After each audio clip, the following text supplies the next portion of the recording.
morning, grade 12 learners. I'm your teacher, Krisel Matudan. Today, I'm going to discuss to you about the figures of speech. Here are our lesson's objectives. At the end of the lesson, you are expected to define the figures of speech. The second one, define and identify the different types of figures of speech. And third, write a narrative essay describing a personal experience employing the different types of speech. But before that, let us have an activity. Do you love music? Let's see if you can name a lot of songs with our activity titled Name That Song. In this activity, I will be showing and playing some lines from songs. You are to identify the title of the song while listening. Take note of the writing style employed in the lyrics. Are you ready? Let's start. Fire, hotter than a fantasy, lonely like a highway. She's living in a world and it's on fire, filled with catastrophe, but she knows she can fly away. That's right. It's Girl on Fire by Alicia Keys. How about this one? What's the title of this song? Far, wherever you are, I believe that the heart does go on. Well done. It's My Heart Will Go On by Celine Dion.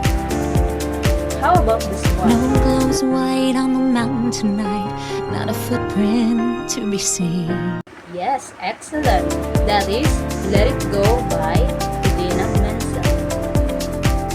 And the last example, what is the title of this song? Guys are crying, I'm watching, catching teardrops in my hand. Excellent. This is Skyscraper by Demi Lovato. Well done. Seems like you really love listening music. But more than that, what did you observe about the lyrics of the song?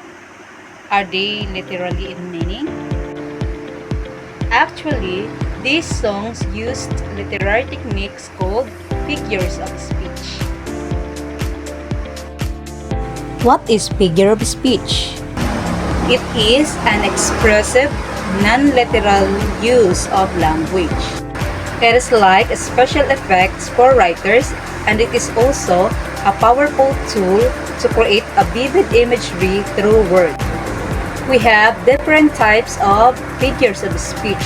Today, we will only discuss 8 of them, namely simile, metaphor, personification, hyperbole, apostrophe, alliteration, onomatopoeia, and oxymoron. Let's start with simile. Simile, it is the comparison between two seemingly unrelated elements by using like or as to highlight a common quality or characteristic both things share. Simile make comparison by suggesting a similarity between two things. Let's take a look at the examples. She is sweet as candy. The grass grow like a weed. In the first sentence, what do unrelated things compared? That's right. The woman referring as she and the candy. They are share a common characteristics which is sweet. How about the second one? Very good. The word grass and the weed. They are both share a common characteristics which are to grow. Can you now identify simile? How about metaphor? Makes a comparison between two unrelated things by stating that one thing is another thing.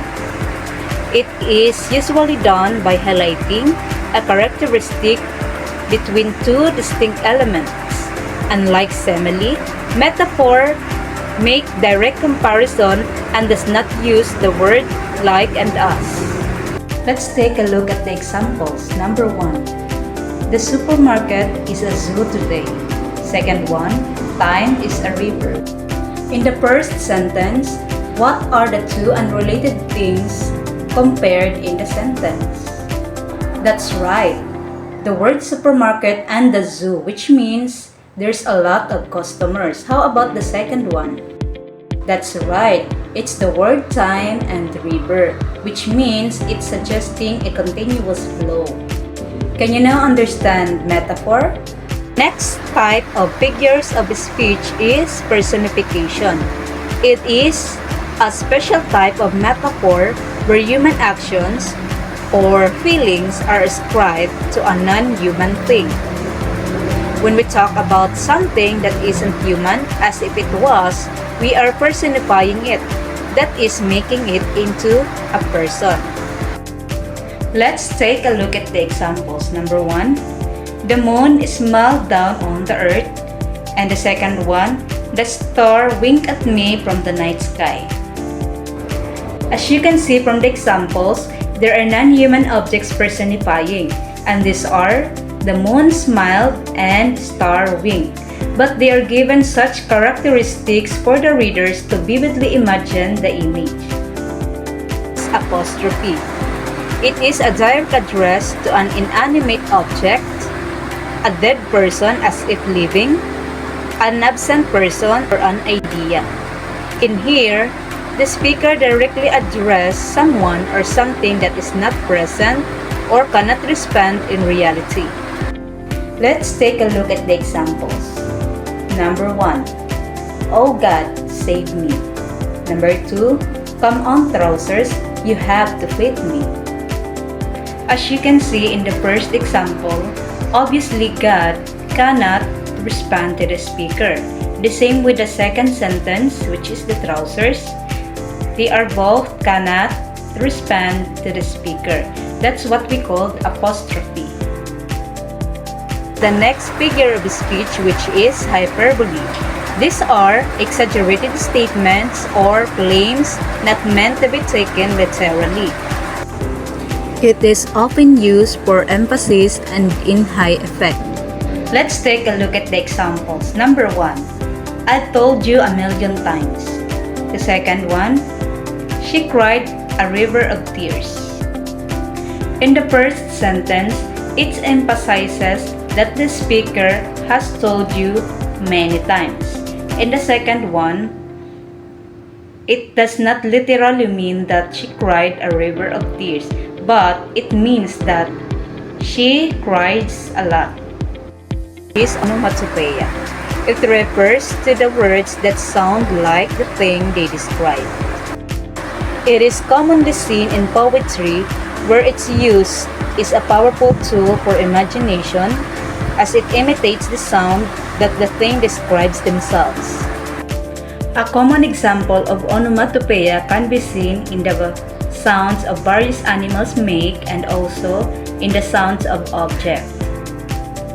Some examples of onomatopoeia are the following: ring of mobile, crash of car, howl of wolf, buzz of bees, and pop of corn.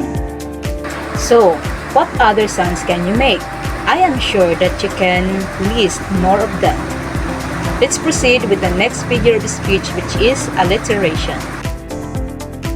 Alliteration is the repetition of the initial consonant sounds of consecutive or near-consecutive words for effect. It is also referred to as head rhyme or initial rhyme. Most tongue twisters use alliteration. Here's an example of alliteration. She sells seashells on the seashore. What initial sound was repeatedly used? Very good. The initial sound that was repeatedly used was S or the S sound. Oxymoron. It combines two opposing elements or words into a single phrase or sentence. It can be used to create a range of effects: comedic, dramatic, thought-provoking. Let's take a look at the examples. Awfully good, seriously funny, friendly fight, wholly empty, perfectly imperfect, found missing, and clearly confused. and many more. As you can see, the pair of words are contradictory to each other, but creates another meaning when joined together. Those are just some of the many figures of speech. We just discussed some of its basic types. You may learn other types on your own readings. Again, what are the figures of speech that we had discussed? We have simile, metaphor, personification, hyperbole, apostrophe, alliteration, onomatopoeia, and oxymoron. Are these clear to you now? Let's test that out with this activity. Read each sentence and identify the figures of speech used. Number 1. The thief was lie as a fox. That's right. The answer is simile. Number 2. The sausages tasted awfully good.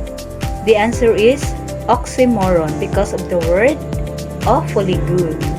The third one. The camel is the sheep of the desert. Excellent. That is metaphor. It seemed that the sky going to cry the entire night. That's right. It's personification. Number 5. I bought a bag of big bell peppers. Very good. It's alliteration. Number 6. The teacher gave us a ton of homework. Excellent. The answer is hyperbole.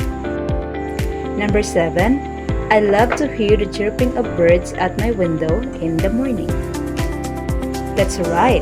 The answer is onomatopoeia. And for the last one, oh life, I cannot understand you. Very good. The answer is apostrophe. Seems like you are now familiar with the figure of speech, but to further practice your skills, let's have the final activity. Write a brief narrative essay describing a very scary experience. Write it employing the different figures of speech. Let's begin. Very good, grade 12 learners. You are now a step ahead in your creative writing journey. Again, this is your teacher, Krisel Rodrigo Matudan. Thank you and God bless us all.